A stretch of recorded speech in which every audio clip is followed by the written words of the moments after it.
Hi, mamas. Welcome to Barbells at Bedtime. This is week 2 of our 12-week postpartum abs. Please remember that if at any point during this exercise you feel like it's too difficult, I would like you to pause, take a break, and repeat week 1. It's okay to have to stay it a couple of weeks for a little bit longer before moving forward. When we get pregnant, our abs move to the side, literally move. And what can happen is with Diastasis Recti, that space in between as it comes together, it cannot come between and cannot push together.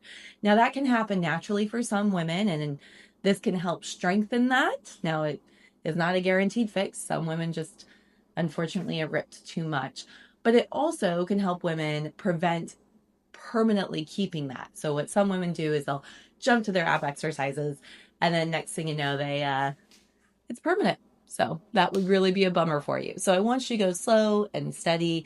This is recommended, obviously, once you are cleared for postpartum workouts and with a clearance from a doctor as well.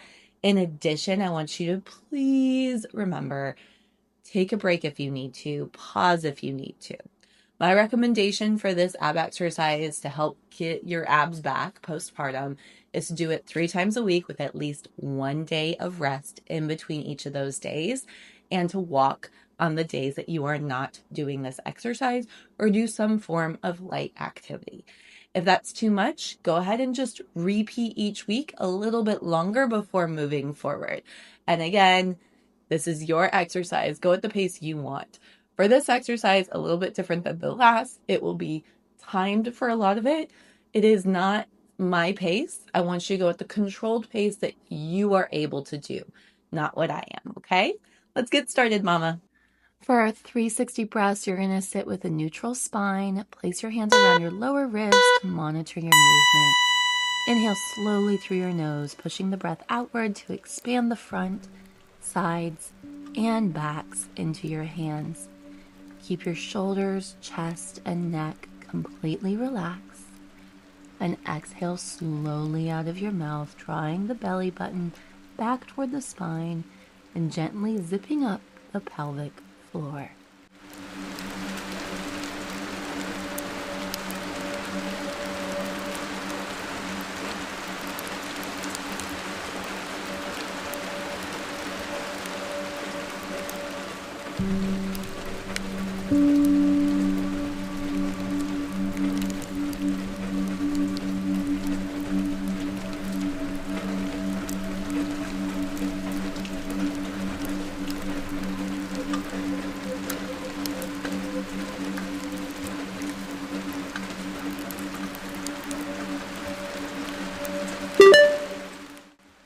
For our next exercise, lie flat on your back, and you're going to keep your feet planted on the floor. You're going to engage your core as if bracing for a punch in the stomach. Tighten your mid-abdominal muscles, sides, and lower back simultaneously, and extend both arms either straight up towards the ceiling or at this degreed angle that you see me doing here. We're going to repeat this exercise 5 times with a 10-second break in between each repeat. Ensure your lower back remains completely flat and in contact with the floor throughout the movement. Make sure to breathe in through your nose and out through your mouth.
Next, you're going to lie on your back on your mat, keeping your knees bent and your feet flat on the floor. And then you're going to alternate the position of your lumbar spine by arching it off the floor to pressed against the floor. Once it's pressed on the floor, lift one leg, then lift the other, and repeat this exercise.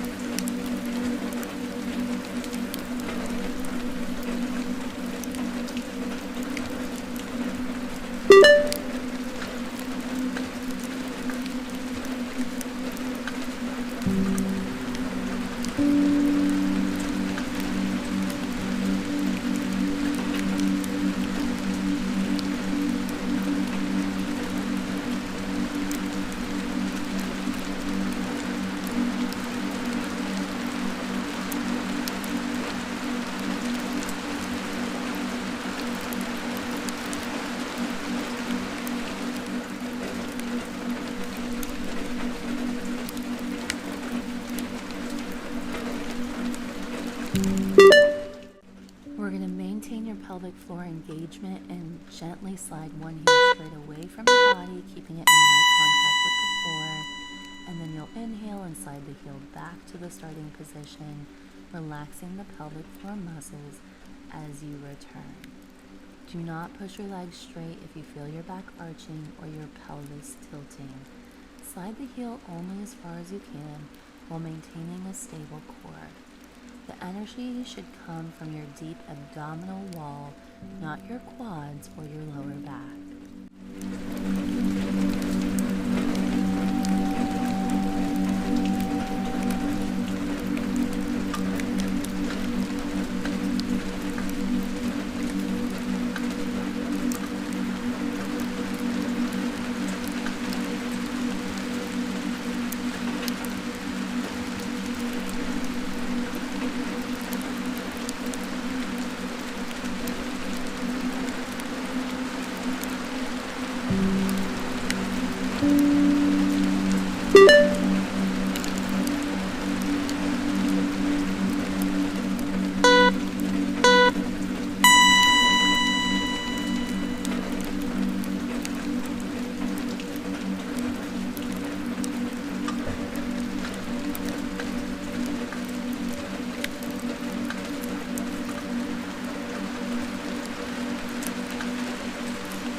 belly button in toward your spine and gently activate your pelvic floor muscles. Slowly let one knee drop out to the side while allowing your foot to roll slightly. The other leg and your pelvis must remain perfectly still. Imagine headlights on your hip bones pointing straight up, ensuring they do not tilt or rotate. Slowly bring the knee back to the starting position using your inner thigh and core muscles. Continue breathing normally throughout the movement. Focus entirely on a slow, controlled descent and ascent. If your back arches or pelvis tilts, the movement is too large.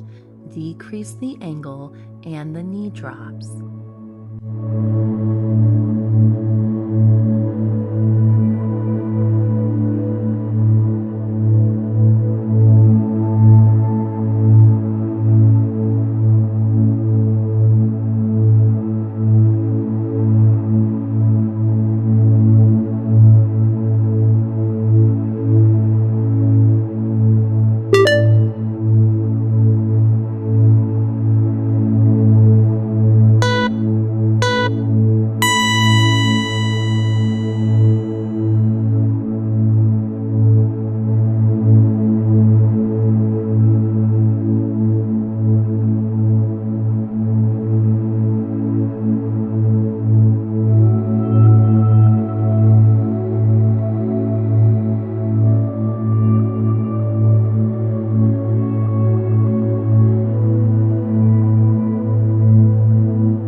Raise your arms straight up towards the ceiling and lift your legs with both your hips and knees bent at a 90-degree angle.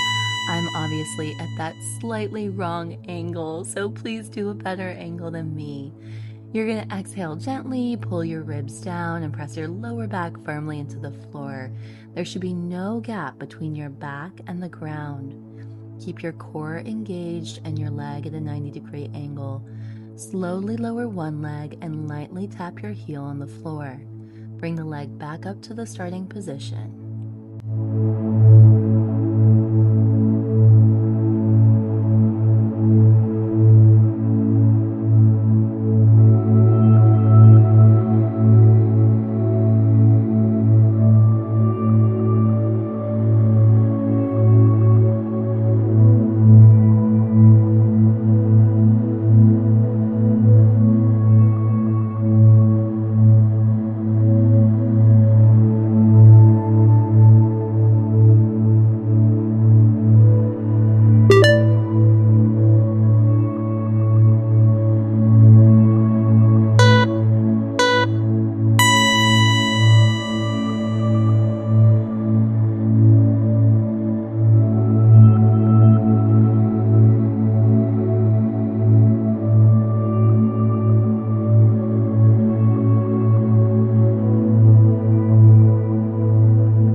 Bend your knees and place your feet flat on the floor, about hip-width apart with your heels brought relatively close to your glutes. Squeeze your glutes and press through your heels to lift your hips towards the ceiling.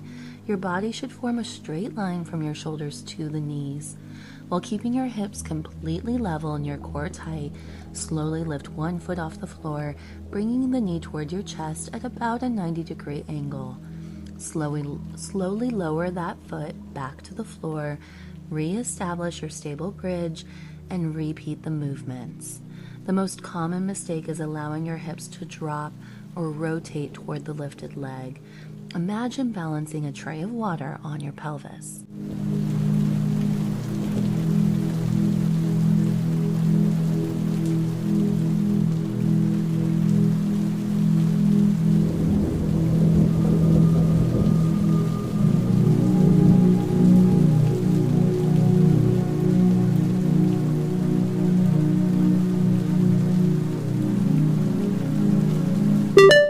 We're going to go into our child's pose. If you need to grab your pillows like in week 1, that's okay.